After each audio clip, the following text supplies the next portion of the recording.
Greetings po sa inyong lahat. Sumasa atin po ang fellowship ng ating dakilang Diyos sa ating pag-aaral ngayon. And we will be continuing on yung nakaraang Sunday, no? The faithfulness of God. This time may subtitle siya, title. The faithfulness of God. He meets us at our own Sea of Galilee. Okay? Meron tayong mga personal na mga Sea of Galilee. Dito makikita natin mamaya dito kung ano yung Sea of Galilee sa life ng mga apostles, ng mga disciples. So sa faithfulness ng ating Diyos, He meets us at our own Sea of Galilee. Okay. Last time, na-discuss natin yung up to the point nung crucifixion. Kung saan nandun yung thief, yung isang magnanakaw na na-crucify din. And kung paano yung faithfulness ng Panginoon sa pagtawag sa Kanya, no? Sa kaligtasang kaloob ng Panginoon sa Kanya. Then after the cross, andun yung resurrection, no? Andun yung resurrection, and then meron yung post-ascension na tinatawag. So after that, after nung crucifixion ni Christ, mga about 40 days, yun na yung ascension. No? So now, titingnan natin yung ilang events doon sa resurrection, from the resurrection of Christ. Mula doon sa crucifixion hanggang doon sa kanyang resurrection bago yung ascension. Titingnan natin yung ilang events doon.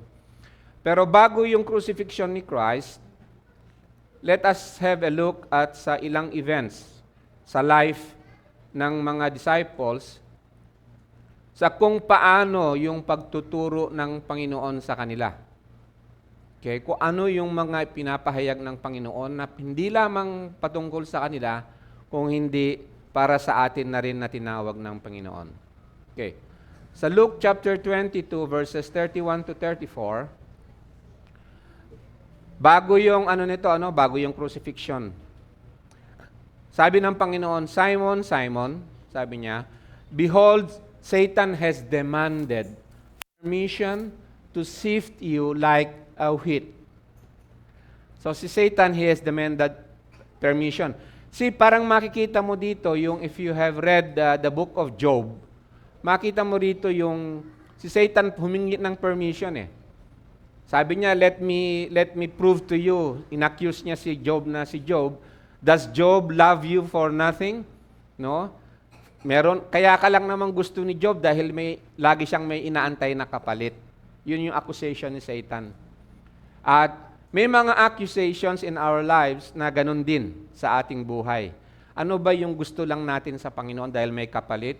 Economic prosperity, yung mawala tayo sa karamdaman, yun lang maligtas tayo, andun lang tayo sa impyerno. Ano ba talaga ang bakit tayo nasa Panginoon? Parang ganun, Bakit tayo lumapit sa Panginoon? So sabi rito, Simon, Simon, behold, Satan has demanded permission to sift you like wheat. But I have prayed for you, sabi ng Panginoon dito, I have prayed for you that your faith may not fail. Now, yung word dito na sabi rito na that your faith may not fail, kanino kaya nagpray ang Panginoon para yung faith, yung pananampalataya ni Peter will not fail? Is he praying na sana sagutin ni Peter yung panalangin ni Jesus Christ para palakasin ni Peter ang kanyang faith? Or the Lord has prayed to the Father, making intercession to the Father, na ang Ama ang siyang hahawak, magpapalakas doon sa pananampalataya ni Peter. What I am trying to say in here is that yung hindi failure, ano yung failure sa Tagalog? May phone? Ha? Ha? Kinapos. Yung failure, yung pagkabagsak, ito na lang. Nakadepende ba sa lakas ni Peter yung kanyang faith para hindi mag-fail? Wala tayong kakayahan, for us to hold our faith. Wala tayong sariling kakayahan. When the Lord prayed na hindi mag-fail yun, he was not asking Peter, Peter, palakasin mo yung faith mo, ha? You see? Okay? Hindi. He was mediating. He was the high priest. Ginagawa na niya yung niya dito na he was nag-intercede siya on behalf of Peter. I have prayed for you that your faith may not fail. He was not expecting, nag-expect doon sa kalakasan mismo ni Peter. You with me? And you, when once you have turned again, so after nito, in between, makita mo in between the line, makita mo na merong dadaanan si Peter.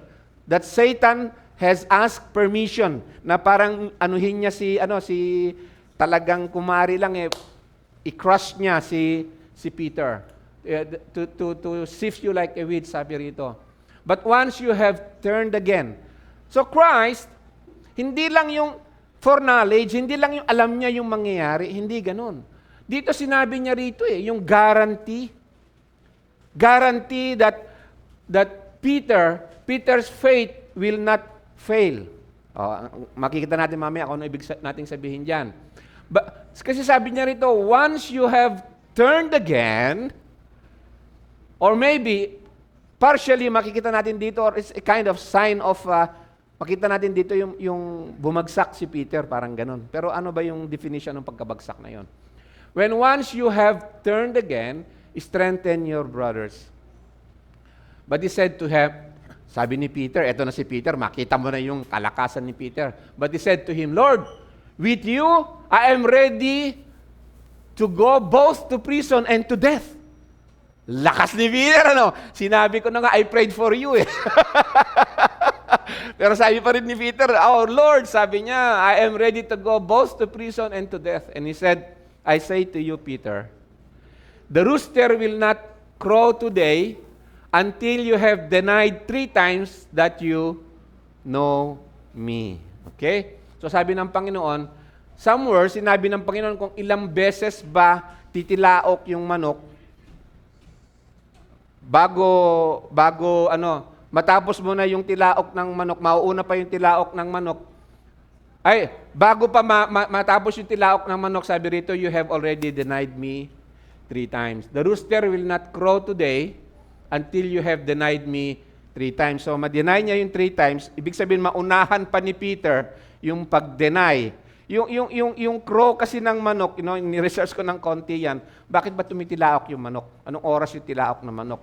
All throughout the day, tumitilaok yung manok. Pero especially, sa madaling araw, yung tilaok ng manok is about 1 hour before sunrise daw. At yung tilaok na yun, very special yung tilaok na yun. Territorial daw yung tilaok na yun. It is saying na, tinitilaok niya na ito yung territory ko. Tapos ito yung may rango din pala yung mga yan, tulad sa mga kambing, kung alam niyo yung kambing, pagka kulungan ng kambing, may mga rango-rango kung saang level sila. No? Ganon din pala sa manok. Pero anyway, so ginamit ng Panginoon yun kay Peter na the rooster will not crow today, na reminder kay Peter. And from the book of Mark, makita natin na yung pagtilaok ng manok na yan ay 2. No? Hindi 3, 2 lang. So meron message para sa atin yon. Sa Matthew 26 verses 30 to 35, after singing a hymn, they went out to the Mount of Olives. Then Jesus said to them, "You will all fall away because of me this night. For it is written, I will strike down the shepherd, and the sheep of the flock shall be scattered. Sinabi na ng Panginoon, no, you will all fall away. But after I have been raised, I will go ahead of you to Galilee. Meron yung Mountain of Galilee, meron din yung eksena sa Mountain of Galilee, and that is the ascension ng Panginoon, at meron din yung eksena doon sa Sea of Galilee. Okay? On the Sea of Galilee, ang eksena doon ay yung pangingisda ng mga disciples na sinalubong sila ng Panginoon doon. Sinalubong, no? But Peter said to him, tingnan niyo yung sagot ni Peter katulad na nabasa natin doon sa kanina, no? Sa Luke. But Peter said to him, even though all may fall away because of you, I will never fall away. Lakas ng faith niya, no? Lakas ng faith ni Peter, Sarili. Jesus said to him, truly I say to you that this very night, before a rooster crows, you will deny me 3 times. Peter said to him, even if I have to die with you, sabi ni Peter, I will not deny you. Hindi lang si Peter, all the disciples said the same thing too. Ganun din ang sinabi ng mga ibang mga disciples. Sa Mark chapter 14 verses 45 to 52, after coming, Judas immediately went to him saying, Rabbi, and kiss him. Ito na yung pag-traitor ni Judas kay Jesus Christ. Kung saan dadalhin na, after that, dadalhin na si Jesus Christ for a trial. Ito, mga 9 to 10 p.m. ng Thursday. They laid hands on him and seized him, but one of those who stood by drew his sword and struck the slave of the high priest and cut off his ear. Jesus said to them, have you come out with swords and clubs to arrest me as you would against a robber? Every day I was with you in the temple teaching, and you did not seize me, but this has taken place to fulfill the Scriptures. This has taken place to fulfill the Scriptures. And sino yung they na ito? They all left him and fled. Sino yung mga yun? Yung mga disciples, no? No, nakita niyo yung sinabi nila kanina, narinig niyo yung sinabi nila kanina, sabi, no, hindi ka namin, iwanan, Katulad na sinabi ni Peter, ganun din kami, sabi nila. A young man was following him, Jesus Christ, dun sa pagkahuli nila sa Panginoong Jesus, parang ganun, wearing nothing but a linen sheet over his naked body. And they seized him. Yung mananang aresto sa Panginoong Jesus. But he pulled free of the linen sheet and he escaped naked. That was the picture nung pagtalikod ng mga disciples sa Panginoon. Yung nakedness nila is na-expose. Hindi ba tayo, sa mga hindi nating katapatan sa Panginoon, may mga panahon na mga in our own ways, sa personal dealings ng Panginoon sa atin, sa ipinapadaan sa atin ng Panginoon, sa ipinaparanas sa atin ng Panginoon, may mga somewhat pagtalikod natin sa Panginoon, no? At nakikita natin, pinapakita ng Holy Spirit sa atin, yung ating kahubaran. Di ba? Nakikita natin yung ating mga kahubaran sa mga eksenang yun sa ating buhay. Okay. And that's very important na makita natin yun. Kasi it's one of the faithful na gawa ng Panginoon. Yung salvation kasi natin, hindi natin gawa, gawa ng Panginoon yun sa atin. Hindi tayo yung tumawag sa sarili natin. Hindi nga natin alam kung paano yung kaligtasan sana o bakit, kung nasaan yung kaligtasan. Sa Mark chapter 14 verse 66 to 72, as Peter was below in the courtyard, one of the servant girls of the high priest came, and seeing Peter warming himself, she looked at him and said, you also were with Jesus the Nazarene. But he denied, saying, I neither know nor understand what you are talking about. And he went out into the porch. And the servant girl saw him and began once more to say to the bystanders, this is one of them. But again he denied it. And after a while the bystanders were again saying to Peter, surely you are one of them, for you are a Galilean too. You talk like the Galileans, sabi sa kanya, no? Surely kasama mo siya. Tingnan niyo yung kahubaran ni Peter, kung nakikita niyo na yung kahubaran ni Peter, ano? But he began to curse. He began to curse and swear. Lalo niya pang pinalakas yung ano niya. Ikaw talaga, ano sinasabi mo? Ewan ko kung ano yung ano niya, sinabi niya na, he began to curse and swear, I do not know this man you are talking about. Kailan lang, no? Sinabi niya, mga ilang oras lang yung lumipas eh. Sabi niya, kahit I will go, I will die with you, Lord. Sabi niya, I will never deny you. Sabi rin lahat ng disciples, yes, we will not deny you, Lord. Immediately, a rooster crowed a second time. And second time, ito yung sinasabi ko sa kanyo kanina. Ngayon, sa akin, personal comment ko lang dito, hindi pa nga nakakatatlo ng tilaok yung manok. Si Peter nakatatlo na. You know what I mean? Parang talagang yung bawat salita na ginamit naman ng Panginoon sa Biblia meron siyang pinapahiwatig sa atin Before a rooster crows twice, you will deny me 3 times. And Peter, he began to weep. Yun.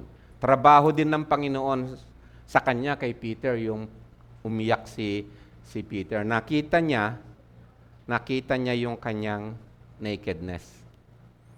Nakita niya ang kanyang nakedness. Okay.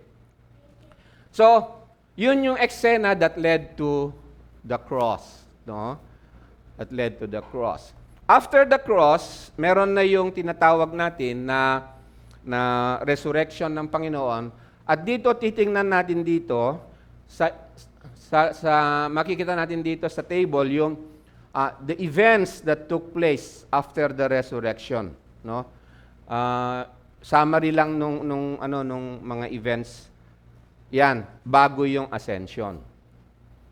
Dito, sa mga pangyayari dito, makikita natin dito yung faithfulness ng Panginoon sa kanyang disciples at faithfulness niya din sa lahat ng kanyang mga tinawag. Hindi man pare-parehas yung eksena. Hindi kasi pare-parehas ang pagtawag sa atin ng Panginoon No? Sina Peter, sina Paul, they died they died for their service sa Panginoon. May mga iba naman sa atin, hindi naman lahat tayo na ikadena, na ikulong, hindi lahat tayo John the Baptist na napugutan lang ulo. Hindi lahat tayo katulad ng mga kapatid natin sa India, sa Muslim countries, sa Africa, na kung saan talaga they kill them sometimes by family. Pinapatay sila because of their faith. Sa China, ganun din.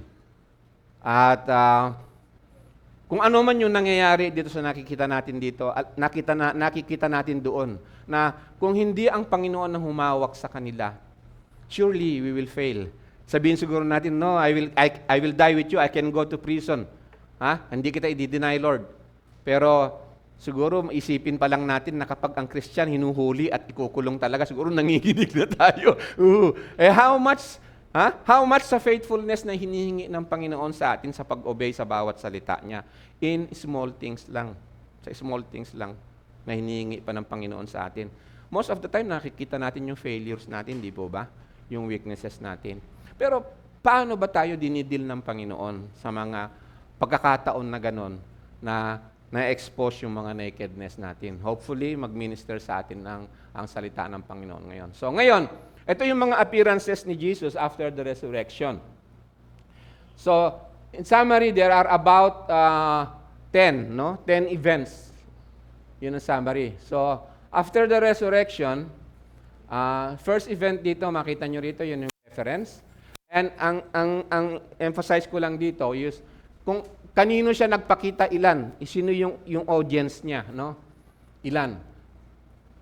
So dito, makita natin dito, number present is isa lang. Dito sa early morning ito ng resurrection, the same day, nagpakita siya dito sa mga babae din, a small group, resurrection morning yung timing niya doon. And afternoon nung resurrection day, na nagpakita siya sa 2 disciples na sinabi niya everything is fulfilled in this scripture. Kausap niya sila and then their hearts were burning. Then, sa fourth event dito, there was the evening of the resurrection day, Jesus appeared to the 10 disciples. Ito yung reference po natin dyan. Pwede yung picturean po yan, kunin nyo. And then, in the evening, ng Resurrection Day din, nagpakita uli siya sa 11 disciples. So bakit nyo rito? 10, 11. 1, 2. Ito yung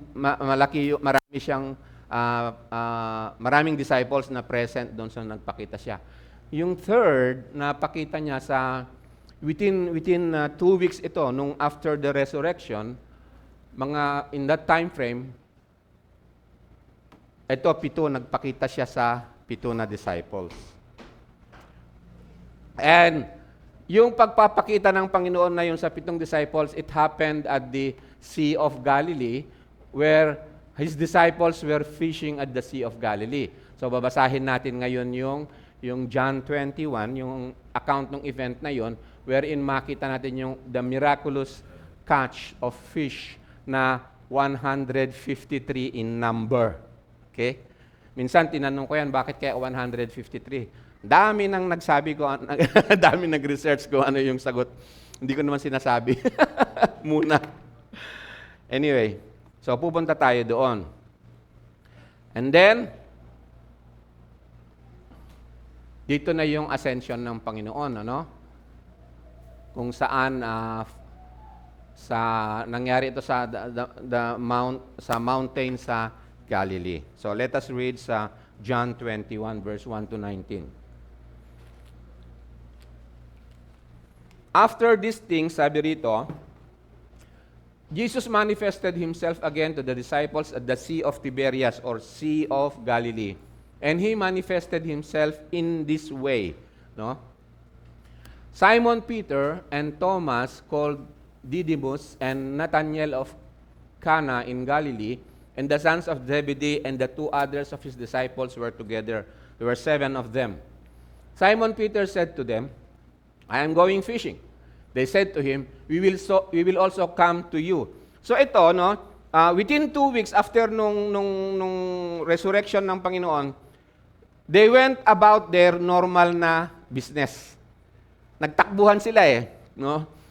Nagtakbuhan sila and then punta muna sila sa business nila. Although may mga appearances ang Panginoon prior to this, pero wala pa talaga sa kanila yung ano na ba ang gagawin nila? Ano na ba ang mangyayari sa kanilang pagsunod sa Panginoon? Simon Peter said to them, I am going fishing. They said to him, we will also come with you. And they went out and got into the boat. That night, they caught nothing. The whole night na nagfi-fishing sila, wala silang mahuli. But when the day was now breaking, no, early morning din nung pagtilaok ng manok, di ba? When the day was now breaking, Jesus stood on the beach. Yet the disciples did not know that it was Jesus. So Jesus said to them, look at how Christ addresses them, children. You do not have any fish, do you? They answered him, no. Sabi sa kanya. So dito manotice nyo rito ang pag-address ng Panginoon sa kanila with so much affinity. Children, sabi niya, no? My children. Hindi ba yung sa kabila nung failures nila, yung hindi nila pagsunod sa Kanya, para bang sana medyo may distance na, ano? Wala na yan. Mga traitor yan eh. Di ba? And He said to them, cast the net on the right-hand side of the boat and you will find a catch. So they cast and then they were not able to haul it in because of the great number of fish. Dito, hindi pa sinasabi kung ano ang number, but it was a great haul. Ang sabi ng Panginoon sa kanila, i-cast yung net on the right-hand side. Tapos, yun na nga, no? Daming huli. Hindi nila kayang, hilain. Ang hirap. Therefore, that disciple whom Jesus loved, that is John, said to Peter, it is the Lord. So when Simon Peter heard that it was the Lord, he put his outer garment on, for he was stripped for work, and threw himself into the sea. Nung narinig niya na it is the Lord, siya na yung, siya kaagad, excited siya na pumunta, lumapit sa Panginoon, sa lubong, puntahan ang Panginoon. That's very significant. But the other disciples came in the little boat, for they were not far from the land, but about 100 yards away, dragging the net full of fish. So when they got out of the land, they saw a charcoal fire already laid and fish placed on it and bread. So eto si Christ, no? Sa eksena ng Galilee, ito ang Panginoong Hesus, nakaserve na yung breakfast para sa mga sa mga disciples niya. You know what I mean? You know, nakikita niyo ba yung eksena na yon? Sa atin, pag kami nagkasalang tao sa atin, imposible siguro paghahandaan mo pa and then antayin mo siya, no? May kape, may naka-ready na yung pagsalubong mo sa kanya. And Christ is in here, makikita mo rito yung faithfulness ni Christ, nagagawin kasi ni Christ yung trabaho niya sa kanila, no? Yung salvation, nakaloob niya sa kanila. Yung pagkakatawag niya sa kanila, no? So, charcoal fire already laid, and fish placed on it and bread. And then, Jesus said to them, "Bring some of the fish which you have now caught." Meron nang fish doon, pwede namang i-multiply ni Christ yung fish Katulad ng pag-multiply niya sa bread, na pinakain niya yung 5,000. He did not do that. Sabi niya rito, "Bring some of the fish which you have caught." Yung sa right side ng boat, inilala yung net and then nihila nila, dami, no? Ang hirap silang humila. Sabi ni Lord, doon ka magdala, doon sa fish na yon. Simon Peter went up and drew the net to land. So pumunta si Peter, tumulong siya doon na humila noon, nung net. Full of large fish. It's a large fish. Okay? 153 yung number ng fish. And although there were so many yung 153 na yun, the net was not torn. Hindi napunit. Pupuntahan natin yung bago itong eksenang ito, nung tinawag, bago-bago pa lang sila na tinawag ng Panginoon, sa Sea of Galilee din, makikita natin na nag-fish din sila nung tinawag sila ng Panginoon no? Merong relevance dito yung nakaraan bago itong pangyayaring ito. However, sasagutin natin muna yung tanong dito na ano kaya yung 153 fishes na large number of fish na 153? Dami Kung mag-research ka sa internet, makita nyo may mathematics, merong eschatology, merong nagsasabi na 153 ang total na tatawagin ng Panginoon, o 153 ang dami ng species ng fish doon sa Galilee, or triangle yan na totalin mo yung anong mathematical term doon and it will total to 153. So ano yung sagot doon sa 153 na yon? Bago itong chapter 21, dati nang sinabi ni John kung ano yung mga meaning lahat no, ng mga yan. So hindi na ako pupunta doon sa mathematical form na this plus this plus this equals to 153. Kasi nung kausap sila ng Panginoon na isinulat ito, hindi sila mag-iisip ng ilang mathematical expression nung ganito o ganyan Hindi no? Sabi rito sa John 20 verse 30 to 31, "There were many other signs Jesus also performed in the presence of the disciples, which are not written in this book." At yung mga nakasulat na yun, sabi niya, see, there's a purpose. "But these have been written so that you may believe that Jesus is Christ, the Son of God. And that believing, you may have life in His name." Remember, up to this point, may history yung mga disciples na meron silang unbelief. Nung sinabi nila na hindi namin i-deny si Christ, actually inatake sila ng unbelief And we will see that later on, no? Inatake sila ng unbelief. And this great catch of fish and the net not being torn is purposely, hindi natin alam, hindi sinabi kung bakit 153. All we know is that sabi ni Christ kay Peter, "Bring of that fish." You know what he's saying? Kino-confirm sa kanila that He is Christ, the Son of God, na dati na sinabi ni Peter, "Who do you think am I, Peter?" Sabi niya, "You are Christ, the Son of the living God." So, pinakita uli ng Panginoong Hesus sa kanya, continuously yung trabaho ng Panginoon is striking at the nakedness ni Peter at saka doon sa unbelief niya. And also the other disciples. That was the purpose nung large catch of fish. Na the whole night, wala silang catch. Yun lang brief moments ng mga 30 minutes to 1 hour. Pag nung sinunod nila sinabi ng Panginoon, nakahuli silang 153. At yun, bakit 153? Ganito yun. Because they counted it. Amen? Nung pumunta si Peter, saka binilang eh. Yun daw ugali ng mga fisherman. They count their catch. Dito, they count their catch na this is something na to confirm yung gawa ng Panginoon sa kanila. Yes! 153 fish, yung large fish. Sana mix yan, di ba? Sipin mo, yung pinakita ng Panginoon sa kanila, these have been written at para din sa atin. We may believe that Jesus Christ is the Son of God. What is it to believe?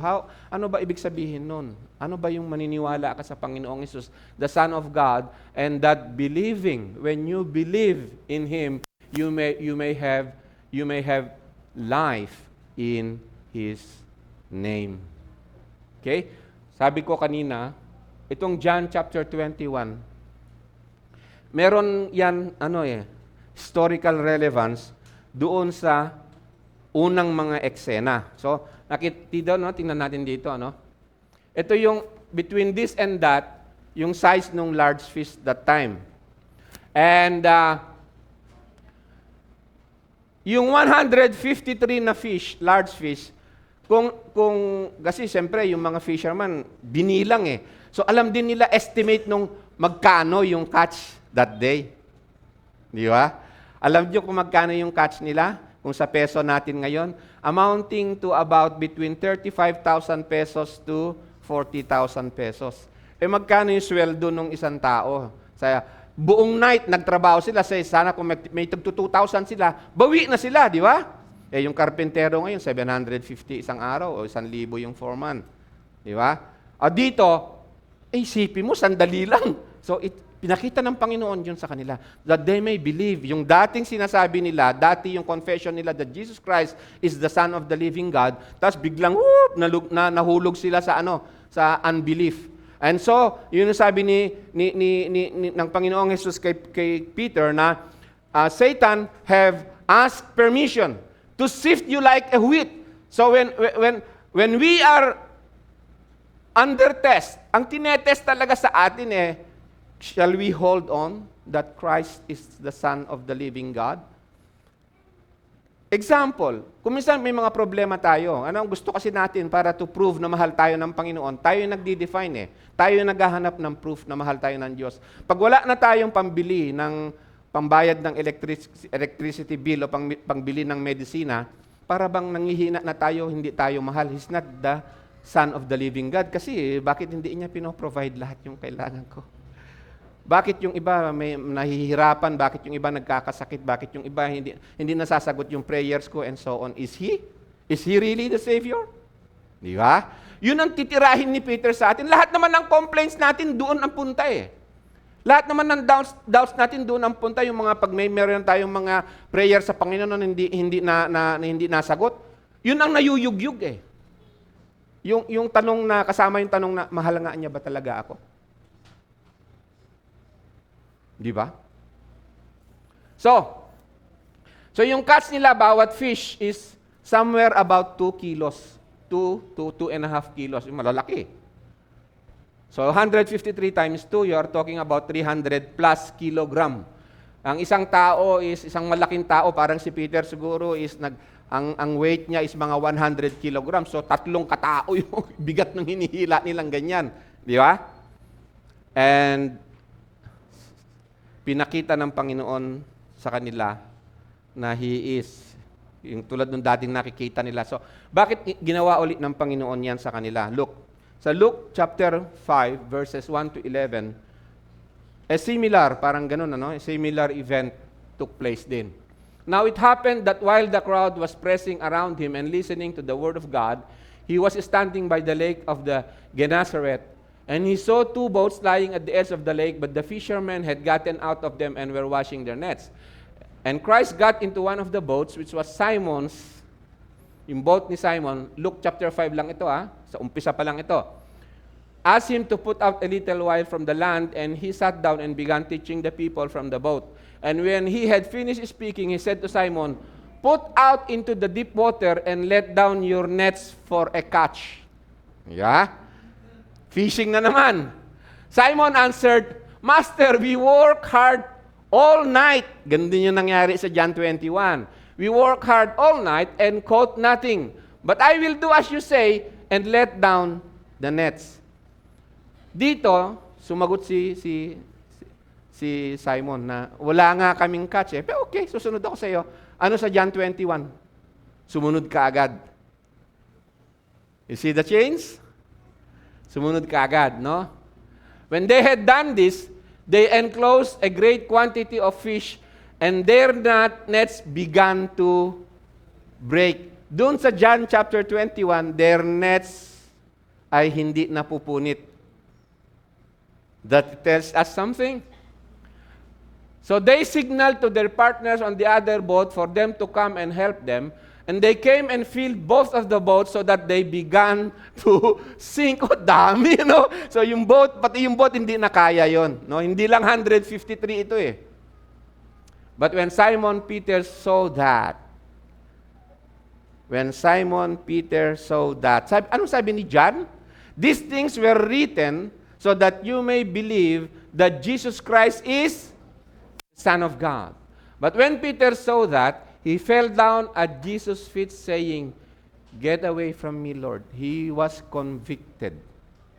This is also isa doon sa paniniwala, pananampalataya sa Panginoong Hesus that He is the Son of God. He was convicted that he was a sinner. Amen?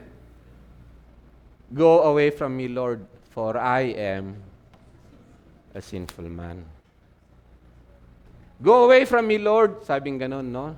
Kita niya eh. You see, yun ang pahiwatig ng miracle sa kanya eh. Sa atin, kung minsan yung mga paghingi natin ng kasagutan sa Panginoon, mga prayers natin, makita natin, obligasyon lang ng Diyos na sagutin yung prayer ko eh. It does not, hindi natin tinitingnan yun, na yun ay pagpapakita ng Panginoon that He is Christ, the Son of the living God. No? Meron tayong preconceived idea na kapag sumagot ang Panginoon, okay lang. Parang wala lang, no? Dapat lang, parang ganun. Nasagutin niya yung prayers natin. For amazement had seized him and all his companions because of the catch of the fish which they had taken. And so also were James and John, sons of Zebedee, who were partners with Simon. And Jesus said to Simon, "Do not fear." Do not fear, sabi ng Panginoon kay Simon. From now on, you will be catching man. You will be catching men. And when they had brought their boats to land, they left everything and they followed Christ. Wow! Tingnan nyo yung pagkakilala sa Panginoong Hesus. Ganun pala yung pagkakilala sa Panginoon. Meron palagi yung command na ito, follow Him. Follow Him. Hindi man natin nakikita ngayon ang Panginoon literal, physical, to follow Him. But we have in His words kung paano yung sumunod sa Kanya. And they followed Him. But after that, yung binasa nga natin sa John chapter 21, niyugyug yung faith nila. And they fell into unbelief. They fell into unbelief. But then, balik tayo sa John 21 verses 12 to 13. Jesus said to them, you see, tingnan niyo ang Panginoon, "Come and have breakfast." None of the disciples ventured to question Him, "Who are you?" knowing that it was the Lord. No? It was the Lord. Isipin mo yung ano kaya yung conviction, pakiramdam nila noon sa Panginoon. "Come," sabi niya. "Come, eat breakfast." Come eat breakfast. See? Meron na yung apoy, meron na yung ano, come eat with me. What an invitation ng fellowship sa Panginoon, ano? Sa pagre-restore niya sa kanila. Sometimes sa atin, or hindi lang sometimes siguro, karimitan, lalo na sa mag-asawa, pag may nagka-diferensyahan yung dalawang mag-asawa, matagal yan eh. No? Hindi ka pa nga tatawaging kumain eh. Sasabihin sa'yo, kumain ka mag-isa mo. Di ba? Kung minsan, no? Kung minsan sa church, akala mo yung preacher o yung pastor, sa pamamagitan ng pagsigaw-sigaw niya sa kanila, no? Sa preaching niya, akala niya siya yung makaka-restore sa kanila, makapagpalakas sa kanila dun sa mga pagkabagsak niya. Sometimes yung preacher, pag may narinig na diferensya ng isang congregation, kawawa siya na sermon nandito sa harap eh. May mga ganun daw pala. Sana, Lord, patawarin mo ako. Wala sana ako nagawang ganun. Amen. Sometimes nag-emphasize lang ako, malakas yung boses, no? But, true. Sa pagmamahal sa Panginoon, sa pagmamahal sa salita ng Panginoon, kung minsan, kung pwede lang, paluin mo na yung lumakas lang siya sa pananampalataya eh. Yung congregation, sigaw-sigawan na. Hindi naman masama mag-emphasize, di ba? Pero huwag sana ganun yung motibo, no? So, she came and took the bread and gave it to them and the fish likewise. This is now the third time that Jesus was manifested to the disciples after he was raised from the dead. Then, ito na yung restoration, pag-restore ng Panginoon sa kanila. After yung pagkalugmok nila sa unbelief, nung natapilok sila, nagasgas sila, bumagsak sila. Sa atin, marami tayong ganun, di ba? Bagsak, bangon, bagsak, bangon.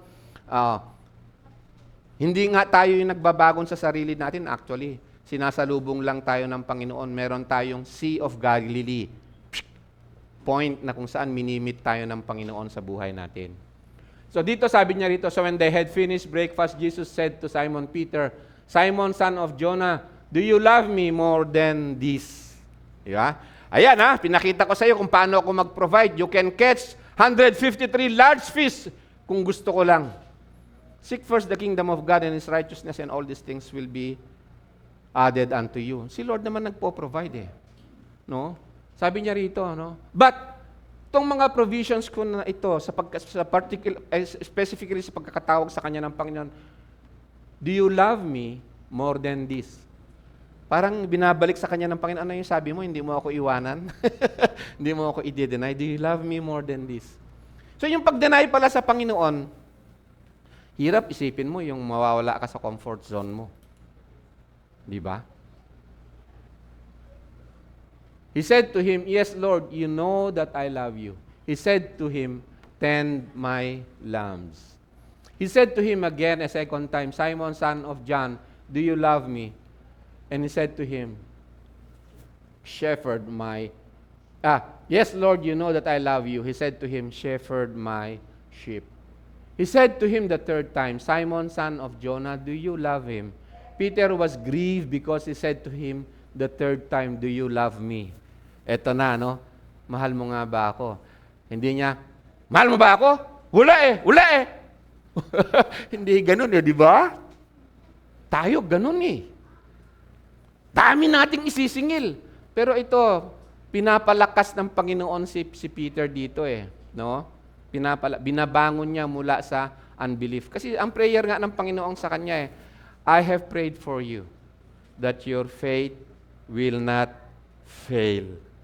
But look, how he is not failing because Christ was there.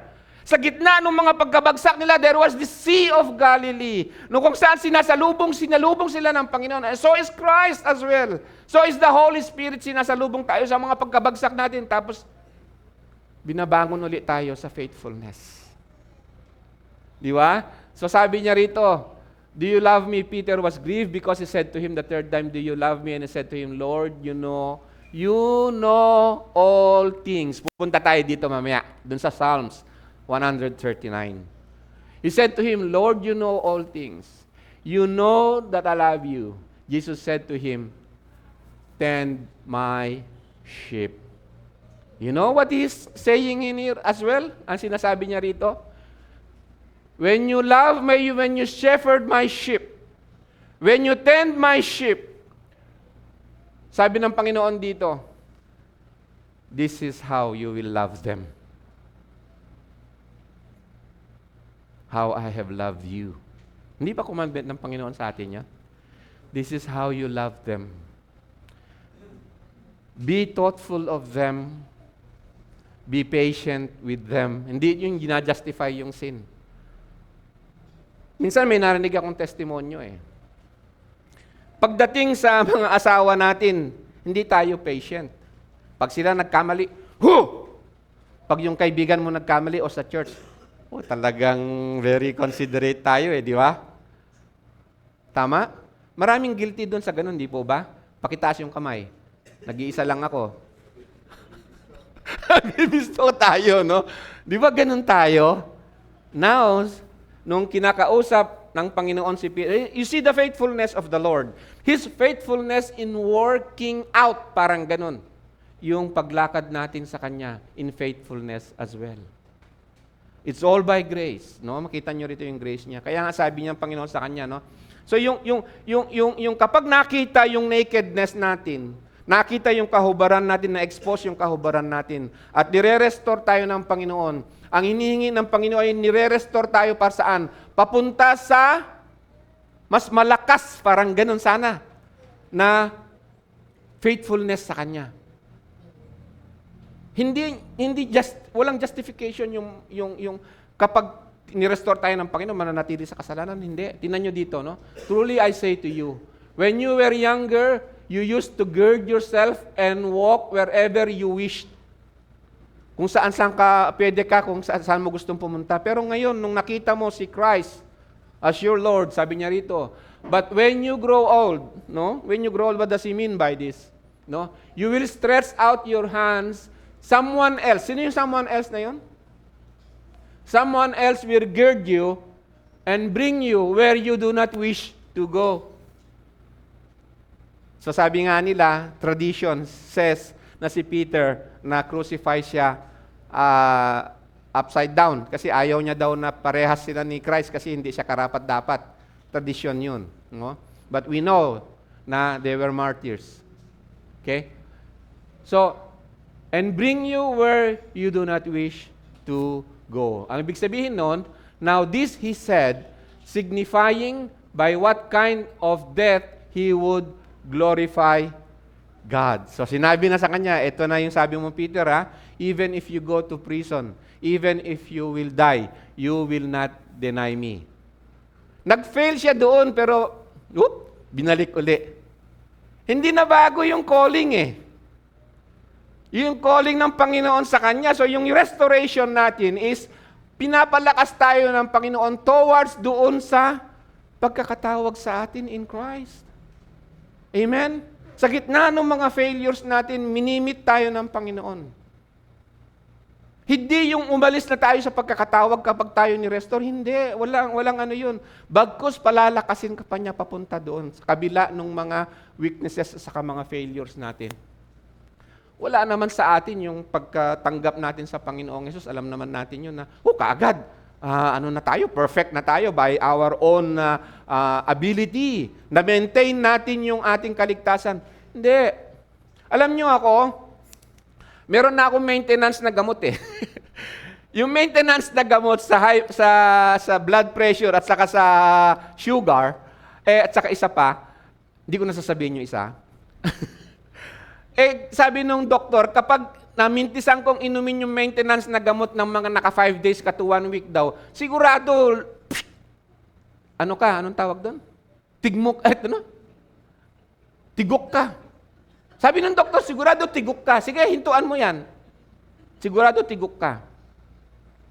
Ngayon, naisip-isip ko yun, yung kaligtasang kaloob sa atin ng Panginoon pati yung maintenance nun, sa Kanya.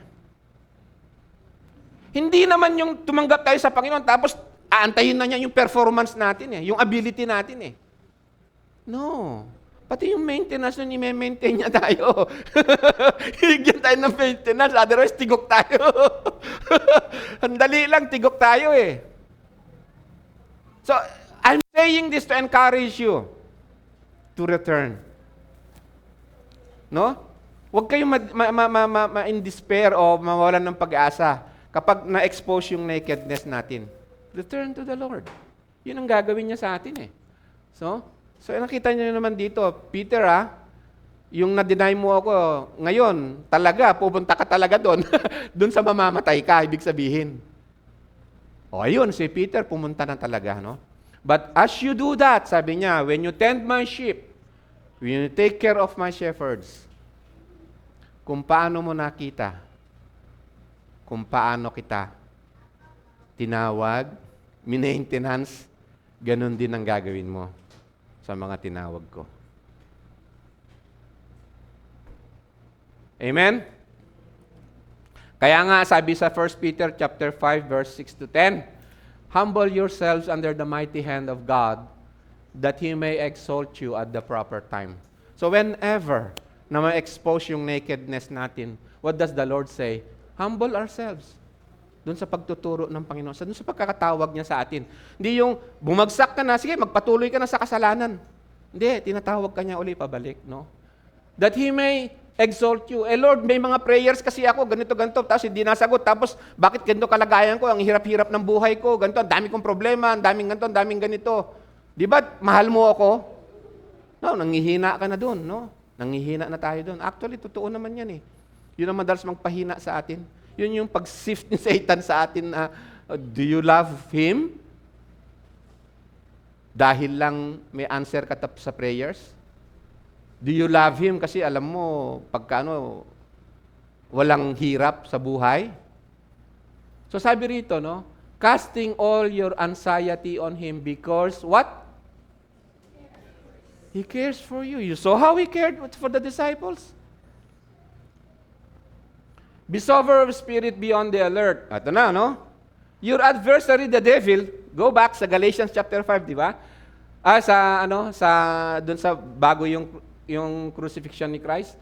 The devil prowls around like a roaring lion, seeking someone to devour. Yun yung sabi ni Christ kay Peter, Satan has asked permission that he sift you like a wheat. But resist him, firm in your faith, knowing that the same experiences of what? Suffering are being accomplished by your brethren who are in the world. After you have suffered for a little while, the God of all grace. Ito yung faithfulness ng Panginoon. Faithful siya sa pagkakatawag sa atin, no? The God of all grace, who called you. Di ba? The God of all grace who called you, hindi tayo yung tumawag sa ating sarili. Who called you to His eternal glory in Christ. Isipin mo yung pagkakatawag pala sa atin. To His eternal glory in Christ will Himself perfect, confirm, strengthen, and establish you. Pero dadaan ka sa suffering. Dadahan ka dun sa trial na yuyugyugin na ikaw ba mananatili ka doon sa pananampalataya mo kay Kristo, kay Jesus, that He is the Son of the living God. Okay? So yun yung anxiety natin dito. Kung sa atin, ang nililimit lang natin yung anxiety natin dito na meron ba akong pagkain bukas? Yun lang yung mga anxiety natin. Actually, ang anxiety natin, kapag hindi nasagot yun, itatatuan na natin si Jesus eh. May doubt na tayo sa kanya, siya nga ba talaga? Yun lang naman talaga ang test sa atin, yung lahat ang pupuntahan eh. Analyze nyo maigi, yung sinasabi ko. So ano ba yung anxieties natin na ikinakast natin sa kanya? Lord, problema talaga, no? Satan, for Satan to devour us, yun ang titirahin niya. Yun ang foundation, yung sinasabi natin na Jesus Christ is my rock. Bakit natin sinasabi na Jesus Christ is my rock? Nakatayo tayo dun sa bato, na ipundasyon sa bato. That He is Christ, the living God. He is our Savior. So yung anxiety natin, Lord, maalis sana ako doon. Yung mag-cling tayo doon sa pamumuhay din natin, sa pag-obey din natin sa Kanya. No? yun yung anxiety natin na ilapit natin sa Kanya. Kasi yun ang magpapahamak sa atin eh. Hindi lang yung galunggong na naprito na sinigang pa kuminsan. Ang pagwala yun, may anxiety na tayo. You know what I mean? Kaya nga, balik tayo sa Psalms 139, verse 1 to 24. Doon sa verse natin kanina. For the choir director, a psalm of David, O Lord, sabi rito, O Lord, you have searched me and known me. Now, bago tayo magpatuloy, no? Itong psalms na to, hindi ito para doon sa hindi tinawag ng Panginoon eh. Hindi ito para sa lahat. Universally na para sa lahat. Hindi. I want you to see, pag sinabi ko para ito doon sa tinawag ng Panginoon, para ito doon sa tinawag ng Panginoon na dadalhin ng Panginoon doon sa kanyang kaluwalhatian na nabasa natin kanina. Na doon, yung trabaho ng Panginoon ay hindi yung manatili tayo sa kasalanan. O manatili tayo doon sa kahinaan natin. Sabi niya rito, O Lord, you have searched me and known me. Hindi lang para kay psalmist ito na kay David, hindi lang po. Para sa lahat ng tinawag ng Panginoon, and I want you to see that.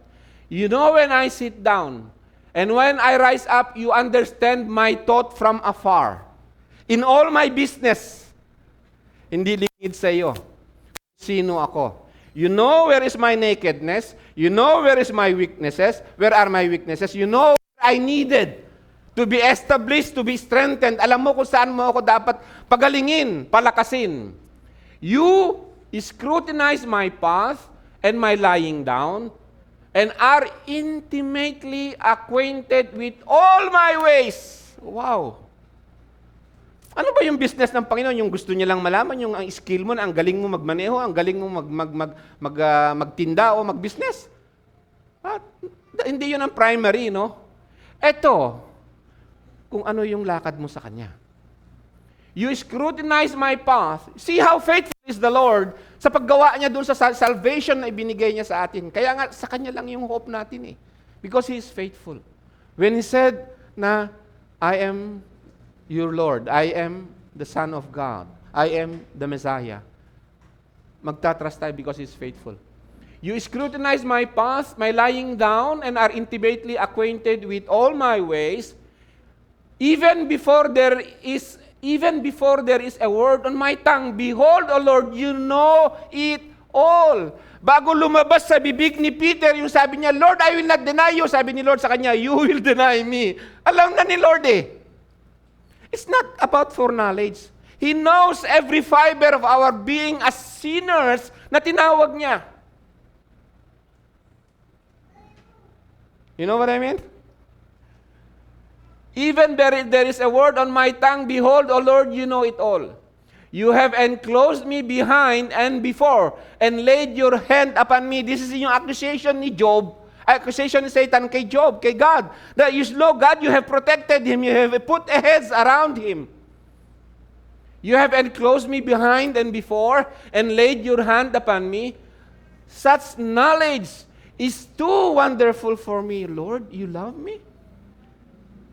You love me na nakita mo, am I going in, am I going out? Everything that I do, every word that I say, you know how weak I am and know how sinner I am. Such knowledge is too wonderful for me.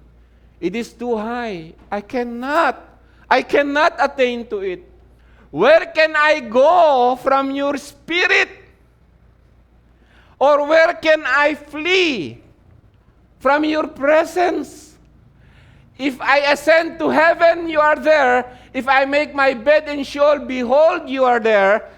He's talking now, hindi yung literal na pupunta sa heaven o pupunta sa Sheol. It's about His walk. Kung i-deny kita, sasalubungin mo rin lang naman ako sa Sea of Galilee.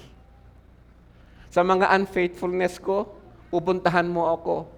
If I take the wings of the dawn, if I dwell in the remotest part of the sea, even there, your hand will lead me to what? Lead to where? To know Him. To know Him. To grow in love to Him? Pumunta man ako doon, pumunta ako dito, saan ako pupunta? Iisipin mo yung love mo, it encompasses everything. Di ba nabasa natin yung kanina?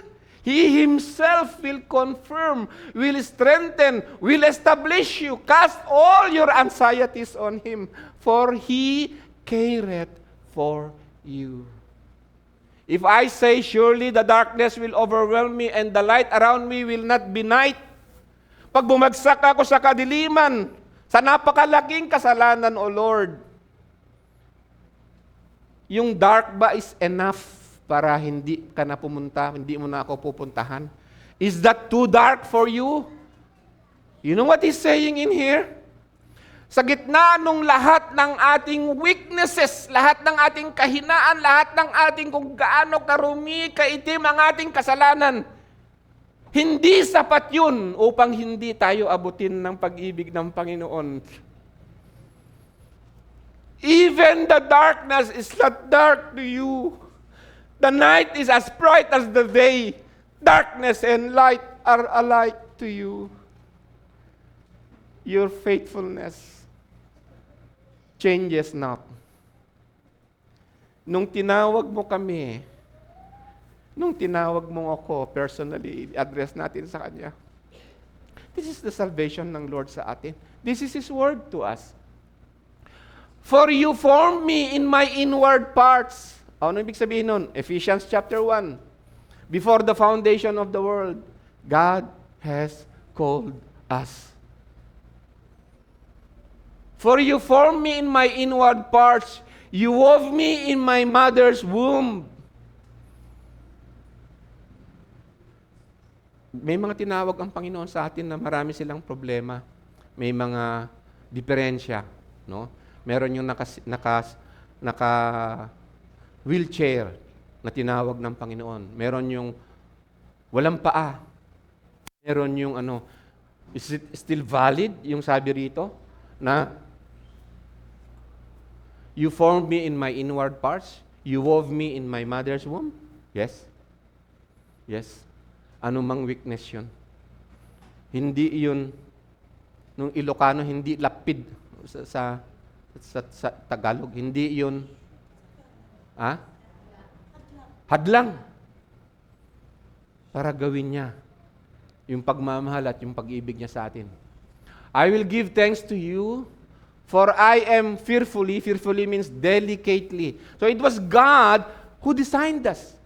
Iba yung dinisign niya si Peter, iisa yung pupuntahan ng design. Iba yung dealings niya, iba-iba personally bawat isa sa atin. Pero ganun pa rin ang pupuntahan. Delicately designed. I give thanks to you because our salvation was not designed by us. It is designed by God. I am fearfully and wonderfully made. Wonderful are your works and my soul knows it very well. I pray na sa ating pagtanda, habang tumatalab na yung tawag nung libingan, lalo tayong lumalakas dito sa trust and hope sa Panginoon. My frame was not hidden from you when I was made secret and skillfully wrought in the depths of the earth. Your eyes have seen my unformed substance. Walang hindi lingid sa Panginoon. Nakita niya lahat yung mga weaknesses natin. So Christ, sabi nga sa Hebrews chapter 4, when He died for our sins, lahat na pinakamalalim na kaya mong sabihin, pinakamaitim, pinakamapula, o pinakamaliit, o pinakamalaki, na kasalanan natin, kinuha niya lahat. Kinuha niya lahat. Total ang salvation, ang kaligtasan binigay niya sa atin. Your eye has seen my unformed substance, and in your book were all written the days that were ordained for me. Ano yung days na ordained for Him? Yung ilakad. Makita niya yung faithfulness ng Panginoon kasi lahat ng glory para sa Panginoon. They were not ordained para, inordain niya ako para maging successful businessman ako o maging successful engineer ako. No. They were all written the days that were ordained for me when I was yet there was not, when as yet there was not one of them, how precious also are your thoughts to me, O God. And that is illustrated nung mga disciples, children, do you have a catch? Di ba? Tapos sabi niya, come, hindi kayo. Yun ang thoughts ng Panginoon sa kanila, come. Let us eat. Let us have fellowship. Hindi yung, di ba yung thoughts natin kung may nagkasala sa atin ganun kaagad, no? Wala yung care na to restore back. Kaya nga sabi ni Peter if anyone sins, or Jude, no? Basta wag kayo madungisan, i-restore nyo. That's how we love each other. Amen? How precious also are your thoughts to me, O God. How vast is the sum of them. Di kaya palang sukatin ang pagmamahal ng Panginoon sa atin. Ano? The Bible says He loves us. Yes. Pero hindi yung manatili tayo sa dumi natin, hindi yung manatili tayo sa darkness, hindi yung manatili tayo sa unfaithfulness. That's not the love of God. The love of God is dadalhin niya tayo sa kanyang kaluwalhatian. Lilinisin niya tayo, gagamutin niya tayo. Amen? Bibigyan niya tayo ng bagong katauhan. If I should count them, your thoughts of me, they would outnumber the sun. When I awake, I am still with you. Amen? Oh, that you would slay the wicked, O God. Makita niyo yung pagkakatawag ng Panginoon, ano? Depart from me, so there is the hatred now of sin. Dahil sa pagkakatawag ng Panginoon. For they speak against you wickedly, and your enemies take your name in vain. Do I not hate those who hate you, O Lord? Do I not loathe those who rise up against you? Galing din naman siya sa unfaithfulness Pero sinabi niya ito, nung nakita niya yung thoughts ng Diyos sa kanya. I hate them with the utmost hatred, they have become my enemies. Kaya sabi niya rito sa verse 23, search me, O God, and know my heart. Try me, and know cast all your anxieties. Sabi kanya, humble yourselves, and cast all your anxieties sa Panginoon. Search me, O God, try me, and know my thoughts. Alam niya na alam naman ng Panginoon. You know my going up, coming in and going out. You know, wherever I go, you know. And see if there be any hurtful way in me. So, kung meron pa dyan, Lord, na dumi, kung meron pa dyan ang hurtful way in me, hindi naaayon sa iyong kalooban, lead me in the everlasting way. Yung sabi niya kanina earlier, you lead me. Thy hand leads me. Your thoughts, how precious are your thoughts for me? I cannot number them. It's like the sand of the sea. Sana, I pray now that we are reading this Psalms 139. Makita natin yung faithfulness ni Lord sa atin at kung gaano kalaki yun na truthful na pagmamahal niya sa atin. Kaya nga sabi ni Peter dito, 2 slides, just as it is written, for your sake we are being put to death all day long. We were considered as sheep to be slaughtered. Ay, ni Paul sa Romans, kaya ko sana. Verse 37, sa gitna nitong mga suffering na to, yung pagkakatawag ng Panginoon, sabi ni Paul, in all these things, we overwhelmingly conquer through Him who? We conquer through Him who loves us. Big mo sabihin, yung love ng Panginoon, dadaan ka niya dito? Sa ganyang mga hirap? Yes. Yes. For I am convinced, ito na, I am convinced that neither death nor life, if I go to heaven, thou art there. If I go to the darkest part of the earth, to the remotest part of the earth, you are there. I am convinced that neither death nor life nor angels, nor principalities, nor things present, nor things to come, nor powers, nor height, nor depth, nor any other created thing will be able to separate us from the love of God, which is in Christ Jesus our Lord. Amen? And let me close with this. 1 Thessalonians chapter 5, 23 to 24. Now, may the God of peace Himself sanctify you entirely. Ano yung peace na ibibigay ng Panginoon sa atin? Wala na yung alburuto nung anxiety natin na dinedeny natin ang Panginoon. No? May the God of peace Himself sanctify you entirely, and may your spirit and soul and body be preserved complete, without blame, at the coming of the Lord Jesus. Faithful is He who calls you, and He also will bring it to pass. Amen? Salamat po sa Panginoon. Isipin mo yung mga salita na yun ng Panginoon. Who are we deserving that? We do not deserve that. Siya ang unang nagmahal sa atin. So anong gagawin natin? Kaya natin siya mahal. Amen? I pray na sa encounter natin sa Panginoon, sa ating mga personal na Sea of Galilee,